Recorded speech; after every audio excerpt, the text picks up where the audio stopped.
ആമേൻ, ആമേൻ. യേശുവിൻ്റെ ഏറ്റവും പ്രിയമുള്ള കുഞ്ഞെ, ദാനിയേൽ 11:33.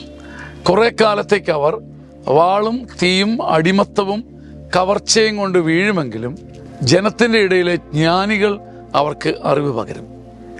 കുറെ കാലത്തേക്ക് ഒരു വലിയ കൺഫ്യൂഷൻ, ഒരു അധപ്പതനം, വാളും തീയും അടിമത്തവും കവർച്ചയും കൊണ്ട് ഒരു പക്ഷേ നമ്മുടെ ശുശ്രൂഷകളും സഭയും ഒക്കെ ഒന്ന് അധപ്പതിക്കുന്ന പോലെ തോന്നും. ചില ഗണികളിലും ചില ഭാരങ്ങളിലും പെട്ട് എല്ലാം തകർന്നു വീഴുന്ന പോലെ നമുക്ക് തോന്നും. എന്നാൽ ജനത്തിൻ്റെ ഇടയിലെ ജ്ഞാനികൾ, നമ്മുടെ ഇടയിലെ ജ്ഞാനികളുള്ളിടത്തോളം കാലം ജനത്തിന് അറിവ് പകർന്നു കൊടുത്ത് ഈ കെണിയും ഈ തീയും ഈ പുകയും ഈ അടിമത്തവും കവർച്ചയും ഒക്കെ തോൽപ്പിക്കാൻ നമുക്ക് സാധിക്കും.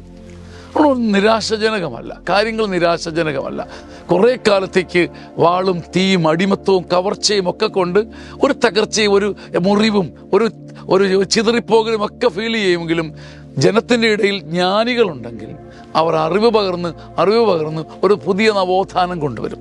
അതുകൊണ്ട് ഒരു തിരിച്ചുവരവും ഒരു ഉയർത്തുവരവും ഒരു ഉയരും ഒരു മടങ്ങിവരവും ഒരു മഹത്വത്തിൻ്റെ കാലവും നമുക്കുണ്ടെന്ന് വിശ്വസിക്കാൻ നമുക്ക് കഴിയണം. ഈ വചനം ആവർത്തിച്ച് വായിച്ച് ഈ നിരാശാജനകമായ കാര്യങ്ങളുടെ നടുവിൽ, കുരുക്കിൻ്റെ നടുവിൽ, കണികളുടെ നടുവിൽ പെട്ടുപോകാതെ പ്രത്യാശയോടെ മുഖമുയർത്താൻ കഴിയട്ടെ. ആമേൻ, ആമേൻ, ആമേൻ.